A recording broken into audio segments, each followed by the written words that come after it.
News click की स्वतंत्र और आजाद पत्रकारिता को समर्थन दीजिए। इस लिंक पर क्लिक कीजिए, ज्वाइन पर क्लिक कीजिए और उसके बाद हमारी मेंबरशिप को ग्रहण कीजिए। आपके सामने 3 विकल्प हैं।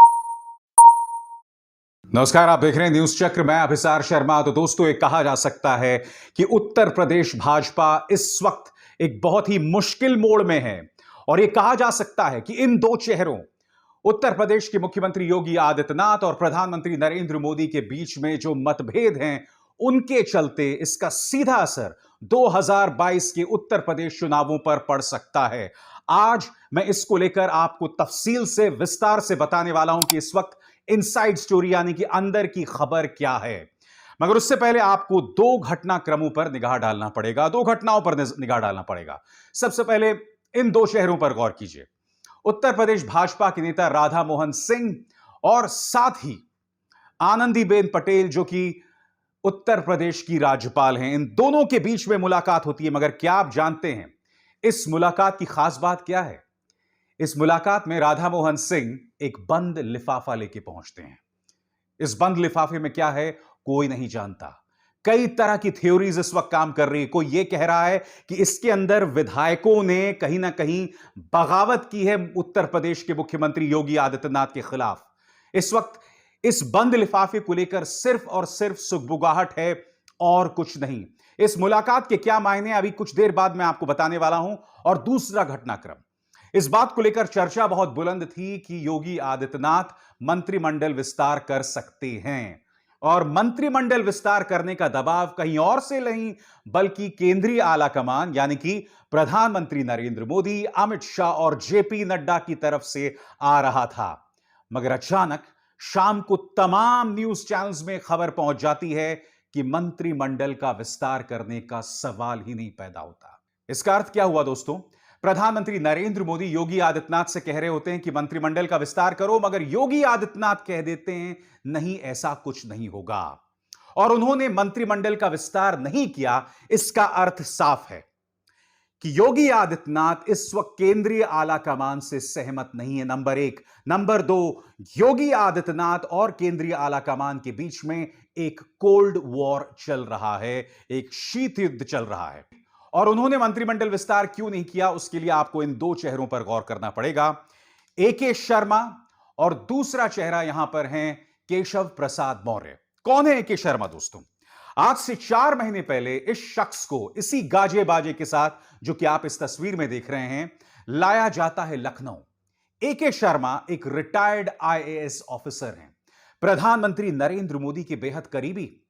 क्योंकि प्रधानमंत्री नरेंद्र मोदी चाहते हैं कि एके शर्मा जो हैं वो उत्तर प्रदेश जाएं और वो कहीं ना कहीं नजर रखें मुख्यमंत्री योगी आदित्यनाथ पर। यही नहीं, मुख्यमंत्री योगी आदित्यनाथ से यह कहा जाता है कि एके शर्मा को या तो आप डेप्यूटी सीएम बनाइए या फिर अपनी कैबिनेट में जगह दीजिए। मगर योगी आदित्यनाथ सीधे तौर पर मना कर देते हैं। मैं आपको बतलाने वाला हूं दोस्तों, इस पर बीबीसी की खबर क्या कहती है जो इस वक्त आपके स्क्रीन पर है। इस काल्पनिक बदलाव की वजह सीधे तौर पर यह बताई गई कि इसका मकसद मुख्यमंत्री योगी आदित्यनाथ के प्रभाव को कम करना या उनकी कथित मनमानी पूर्ण कार्यशैली पर रोक लगाना है। जी हां, इसलिए एके शर्मा को लाया गया था। और 4 महीने का जो मैंने जिक्र किया, आपको एक और चीज पर गौर करना पड़ेगा। क्या आप जानते हैं कि पिछले 4 महीनों से मुख्यमंत्री योगी आदित्यनाथ और प्रधानमंत्री नरेंद्र मोदी के बीच में बैठक तक नहीं हुई, मुलाकात तक नहीं हुई। आपके स्क्रीन पर यह है वो अंतिम मुलाकात जो कि 4 महीने पहले इन दोनों के बीच में हुई थी। और इत्तेफाक देखिए, 4 महीने पहले ही एके शर्मा को लखनऊ भेज दिया जाता है योगी आदित्यनाथ के सिर पर बिठाकर।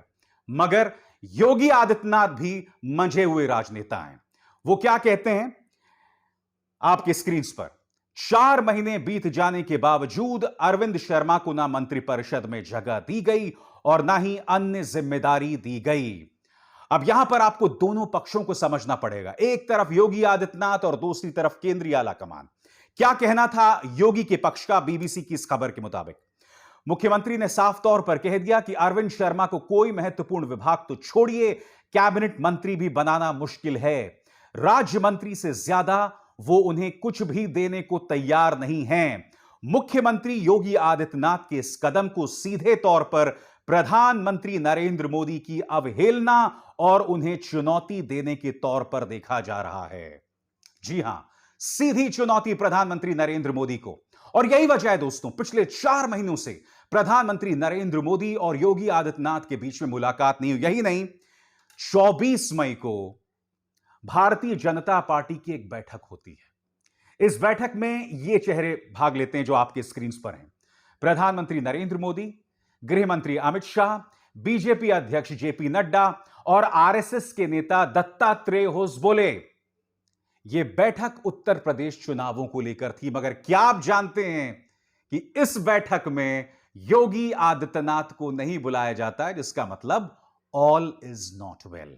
अब मैं आपको बतलाना चाहता हूं कि योगी आदित्यनाथ के इस फैसले पर, जिसमें उन्होंने एके शर्मा को शामिल नहीं किया मंत्रिमंडल में, उस पर क्या कहना है केंद्रीय आलाकमान का।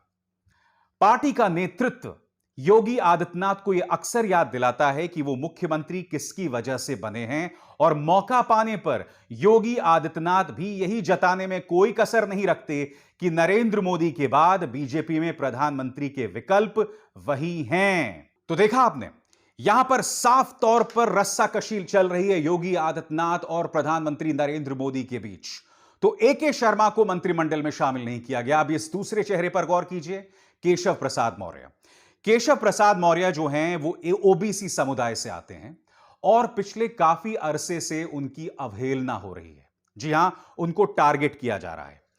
उन्हें ना मंत्रिमंडल में अच्छा स्थान दिया गया है, इसके अलावा उनके मंत्रिमंडल की जांच बिठा दी जाती है, यानी कि उन्हें टारगेट करने का कोई भी मौका नहीं छोड़ा जा रहा है।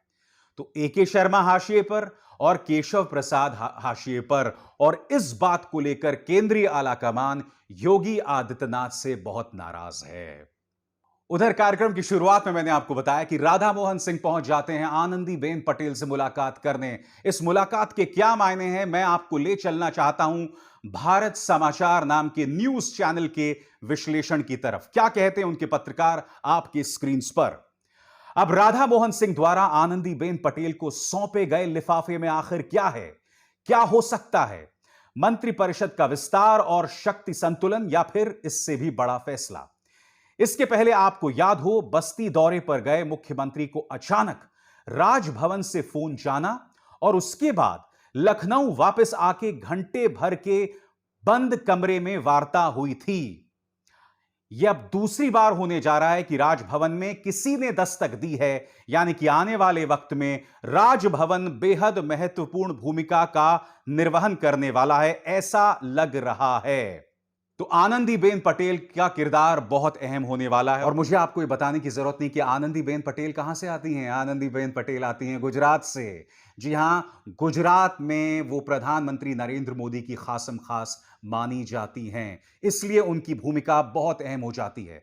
इस बीच उत्तर प्रदेश भाजपा के अंदर सिर्फ टव्वल और जूतम पैजार लगातार जारी है। मुझे आपको बताने की जरूरत नहीं है कि 2019 में करीब 150 बीजेपी के एमएलएज ने विधानसभा के अंदर धरना दिया था। क्या किसी न्यूज चैनल ने इस खबर को कवर किया? आज तक नहीं किया। हाल ही में जो कोरोना का जो दूसरी लहर आई, कम से कम 5 से 6 विधायक जो हैं बीजेपी को मारे गए। इनमें से कई भाजपा के विधायक इतने बेबस थे कि उन्हें अस्पताल में जगह मिली, ना उन्हें ऑक्सीजन में जो है ना उन्हें ऑक्सीजन मिली, ना उन्हें दवाई ही ढंग से मिली। और इसकी वो शिकायत सीधे तौर पर योगी आदित्यनाथ के खिलाफ कर रहे हैं। मैं आपको बतलाना चाहता हूं दोस्तों कि इस वक्त भाजपा के अंदर, उत्तर प्रदेश भाजपा के अंदर हालात कितने खराब हैं। क्या कहना है भारत समाचार का आपकी स्क्रीन पर। पिछले एक सप्ताह से लखनऊ और दिल्ली में बीजेपी के भीतर हलचल बहुत तेज है। कुछ ऐसा अनपेक्षित चल रहा है जो अब तक नहीं हुआ। 2017 में यूपी की सत्ता में आई बीजेपी में पहली बार ऐसी घटनाएं हो रही हैं जो बताती हैं कि पार्टी को लग रहा है या लग गया है कि वक्त रहते उत्तर प्रदेश में अगर हम नहीं चेते तो हमारा हाल महाराष्ट्र, राजस्थान, छत्तीसगढ़ और मध्य प्रदेश जैसा ना हो जाए। बीजेपी संगठन और यूपी सरकार के बीच में जबरदस्त मतभेद हैं। ये वहां के स्थानीय पत्रकार बता रहे हैं और आप इससे मुंह नहीं मोड़ सकते। और दोस्तों, न सिर्फ बीजेपी संगठन और वहां की सरकार में मतभेद है, मंत्रियों में जबरदस्त मतभेद है। योगी आदित्यनाथ लगातार केशव प्रसाद मौर्य को टारगेट कर रहे हैं। उनके जो स्वास्थ्य मंत्री एक जमाने में सिद्धार्थनाथ सिंह, उन्हें हटाकर एमएसएमई का मंत्री बना दिया गया है। तो इससे पता चल रहा है कि योगी आदित्यनाथ का अपना एक धड़ा है और उनके आसपास 3 नौकरशाह हैं। और वो कौन से 3 नौकरशाह हैं? एसपी गोयल, अवनीश अवस्थी और नवनीत सहगल। जी हां, ये तीनों जो चेहरे हैं वो कहीं ना कहीं योगी आदित्यनाथ के हैं और के साथ हैं, और वो कहीं ना कहीं उनके जरिए, इन 3 शहरों के जरिए उन लोगों को टारगेट करते हैं जो योगी आदित्यनाथ को चुनौती देते हैं। तो आप देख सकते हैं दोस्तों, पूरी तरह से मानो बिखरी हुई है भारतीय जनता पार्टी उत्तर प्रदेश में। प्रधानमंत्री नरेंद्र मोदी और उत्तर प्रदेश के मुख्यमंत्री योगी आदित्यनाथ के बीच में संबंध इसलिए खराब हैं, उसकी अगर आपको एक झलक देखनी है तो आप देख सकते हैं उत्तर प्रदेश बीजेपी का ट्विटर हैंडल। अब मैं आपको 4 ट्वीट्स दिखाता हूं दोस्तों। इन 4 ट्वीट्स में एक एक करके देखिए दोस्तों। आप देख सकते हैं मुख्यमंत्री योगी आदित्यनाथ की तस्वीर, स्वतंत्र देव सिंह जो यूपी भाजपा के अध्यक्ष हैं उनकी तस्वीर, 2 डेप्यूटी सीएम केशव प्रसाद मौर्य और दिनेश शर्मा की तस्वीर, मगर प्रधानमंत्री नरेंद्र मोदी और अमित शाह की तस्वीर गायब है। यही नहीं, इस ट्वीट में देखिए, इस ट्वीट के अंदर नमामि गंगे की बात की जा रही है, यहां पर भी प्रधानमंत्री का जिक्र नहीं है। क्या योगी आदित्यनाथ भूल गए कि प्रधानमंत्री नरेंद्र मोदी बनारस पहुंचे थे और कहा था कि ना मुझे गंगा ने बुलाया है, ना मैं यहां आया हूं, मुझे तो मां गंगा ने बुलाया है। जी हां, नमामि गंगे तक में इन्होंने प्रधानमंत्री नरेंद्र मोदी को हटा दिया है। और क्या आप जानते हैं कि योगी आदित्यनाथ का कल जन्मदिन था और ट्वीट करके प्रधानमंत्री नरेंद्र मोदी ने उन्हें जन्मदिन की मुबारकबाद नहीं दी। और यह बात आपको याद रखनी होगी कि 2017 से प्रधानमंत्री लगातार योगी आदित्यनाथ को जन्मदिन की बधाइयां दे रहे हैं। देखिए, 2017 में उन्होंने जन्मदिन की बधाई दी थी, अब 2018 देखिए, 2019 देखिए और अब देखिए 2020। यानी कि प्रधानमंत्री पिछले 4 साल से लगातार योगी आदित्यनाथ को जन्मदिन की बधाई दे रहे हैं, मगर 2021 में नहीं दिया। मैं जानता हूं कि आप लोगों में से कुछ लोग यह कह सकते हैं, और भारतीय जनता पार्टी का प्रचार तंत्र भी यह कह रहा है कि चूंकि यह कोरोना का साल है, इतने लोग मारे गए, इसलिए प्रधानमंत्री किसी को बधाई नहीं दे रहे हैं। तो मैं उनकी पोल खोल अभी कर देता हूं। आपके स्क्रीन पर यह देखिए, अप्रैल में जब कोरोना शुरू हो चुका था, उत्तराखंड के नए मुख्यमंत्री तीरथ सिंह रावत को प्रधानमंत्री ट्विटर पर जन्मदिन की बधाई दे रहे हैं। यही नहीं, अभी मार्च में 24 मार्च को स्मृति ईरानी को प्रधानमंत्री नरेंद्र मोदी जन्मदिन की बधाई दे रहे हैं। आप सब जानते हैं दोस्तों कि 24 मार्च को कोरोना को लेकर हालात कितने बदतर थे। बावजूद इसके प्रधानमंत्री नरेंद्र मोदी ने स्मृति ईरानी को बधाई दी। अप्रैल में भी हालात कोई बहुत अच्छे नहीं थे, बावजूद इसके प्रधानमंत्री ने तीरथ सिंह रावत को बधाई दी। मैं आपसे पूछना चाहता हूं, ऐसे में योगी आदित्यनाथ को उन्होंने बधाई क्यों नहीं दी? और यही नहीं, योगी आदित्यनाथ ने उत्तर प्रदेश के ट्विटर हैंडल से प्रधानमंत्री का चेहरा क्यों हटा दिया? अब मैं आपको बताता हूं। यह देखिए, बीजेपी मध्य प्रदेश, यहां पर प्रधानमंत्री को साफ तौर पर आप देख सकते हैं, यह उनका ट्विटर हैंडल है। अब देखिए बीजेपी कर्नाटक, यहां पर भी प्रधानमंत्री का चेहरा है। देखिए बीजेपी बिहार, यहां पर भी प्रधानमंत्री का चेहरा, यानी कि बीजेपी मध्य प्रदेश, हर जगह आप देख सकते हैं दोस्तों प्रधानमंत्री का चेहरा बदस्तूर बना हुआ है। और न सिर्फ प्रधानमंत्री बल्कि जेपी नड्डा भी और अमित शाह। मगर भारतीय जनता पार्टी के उत्तर प्रदेश के ट्विटर हैंडल से प्रधानमंत्री को पूरी तरह से गायब कर दिया गया है। यानी कि योगी आदित्यनाथ इस वक्त बगावत के मूड में है, और मैं आपको बताता हूं क्यों। क्योंकि योगी आदित्यनाथ यह समझते हैं कि प्रधानमंत्री नरेंद्र मोदी के बाद अगर देश का कोई प्रधानमंत्री बन सकता है तो वो बन सकते हैं। और इसी के चलते उनके और अमित शाह के बीच में भी काफी देर से तनाव चल रहा है। क्योंकि देखिए बीजेपी में इस वक्त नंबर 2 के लिए लड़ाई है, और नंबर 2 के लिए कौन कौन दावेदार हैं? यही 2 चेहरे, अमित शाह और योगी आदित्यनाथ। और यही वजह है कि इन दोनों के बीच में टकराव है। यही वजह है कि योगी आदित्यनाथ जो हैं वो लगातार चुनौती दे रहे हैं, क्योंकि वो जानते हैं कि अगर उन्हें हटाया गया तो इसके चलते हो सकता है कि जो कट्टर हिंदुत्ववादी तबका है वो बीजेपी के खिलाफ हो जाएगा। और बात यहां पर नहीं रुकती दोस्तों। कल्पना कीजिए कि अगले 1 या 2 महीनों में योगी आदित्यनाथ को हटा दिया जाता है और अगर उसके बावजूद 2022 में बीजेपी उत्तर प्रदेश के चुनाव हार गई, ऐसी सूरत में आप मुझे बताइए बीजेपी आलाकमान हार का ठीकरा किसके सिर पर फोड़ेगा? मुझे निजी तौर पर लगता है कि योगी आदित्यनाथ मुख्यमंत्री बने रहेंगे और उन्हीं के चेहरे के सहारे जो हैं उत्तर प्रदेश के चुनाव भी होंगे। भारतीय जनता पार्टी उन्हीं के चेहरे को चेहरा बनाकर इन चुनावों में भी जाएगा। मगर चुनावों के बाद क्या वो मुख्यमंत्री बने रहेंगे अगर बीजेपी 200 से कम आंकड़े में निपट जाती है, यानी कि उनके 150 या 180 आ जाते हैं?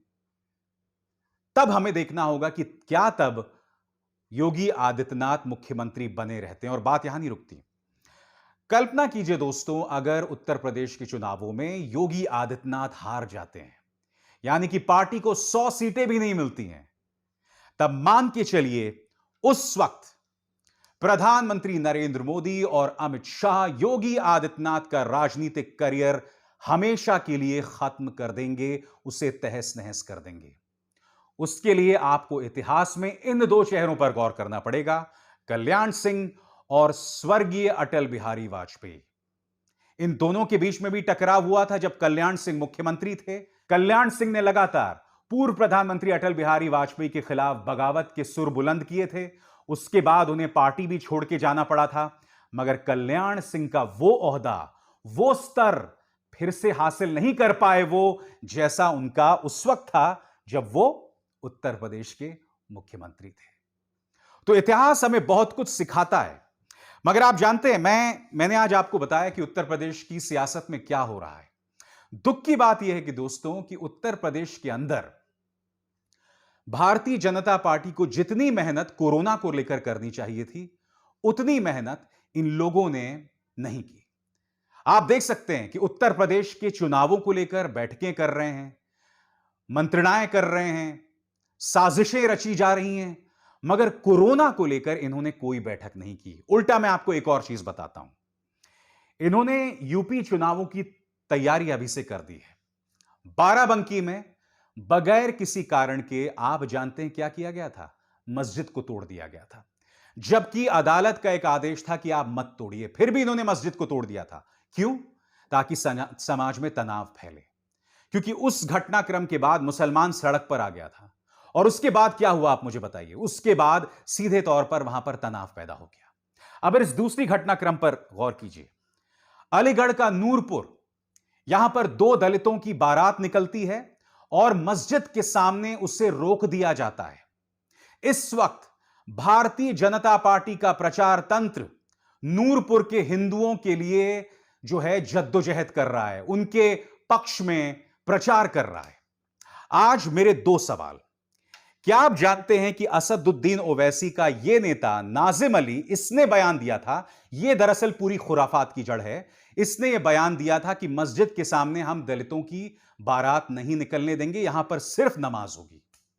मैं असदुद्दीन ओवैसी से पूछना चाहता हूं, ओवैसी साहब, आखिर क्या वजह है कि आपकी पार्टी अक्सर बीजेपी की इसी तरह से मदद करती रहती है? यह तो बहुत ही शर्मनाक बयान है ना। क्या दलित अपनी बारात नहीं निकाल सकते?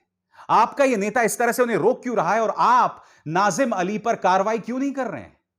यह आपका प्रदेश अध्यक्ष है। मैं यह समझना चाहता हूं कि क्या नाजिम अली यह काम भाजपा के कहने पर कर रहा है? और मेरा दूसरा सवाल, इस वक्त बीजेपी ने पूरा प्रचार एक तरह से शुरू कर दिया है कि किस तरह से नूरपुर के अंदर हिंदुओं को दबाया जा रहा है क्योंकि दलित अपनी बारात नहीं निकाल सकते। आज मैं आपसे सवाल पूछना चाहता हूं, खासकर भाजपा से। हाल के दिनों में, पिछले 4 सालों में उत्तर प्रदेश में ऐसी ढेरों मिसालें आई हैं जब ठाकुरों की दबंगई या मेरे जैसे ब्राह्मणों की दबंगई के चलते दलित अपनी बारात नहीं निकाल पा रहे थे। उल्टा एक घटना यह भी हुई थी कि एक दलित घोड़ी पर चढ़ा था, उसे गोली मार दी गई थी। तब क्या भाजपा के प्रचार तंत्र ने उन दबंग जातियों के खिलाफ इस तरह का प्रचार किया था जैसा कि इस वक्त नूरपुर में हो रहा है? तो देखिए, यहां दोनों ही चीजें हैं। असदुद्दीन ओवैसी का नेता साफ तौर पर वो कर रहा है जिससे बीजेपी को चुनावी फायदा होगा, और दूसरी तरफ भाजपा का प्रचार तंत्र, उसका दोहरा मापदंड हम साफ तौर पर देख रहे हैं। मगर वो ये सब इसलिए कर रहे हैं ताकि उन्हें 2022 में वो आसानी से सत्ता पर हासिल हो जाएं। मगर रास्ता देखिए दोस्तों, कितना उल्टा इन्होंने अख्तियार किया है। इस पर आपको गौर करना पड़ेगा। न्यूज चक्र में बस इतना ही। अभिसार शर्मा को दीजिए इजाजत। नमस्कार।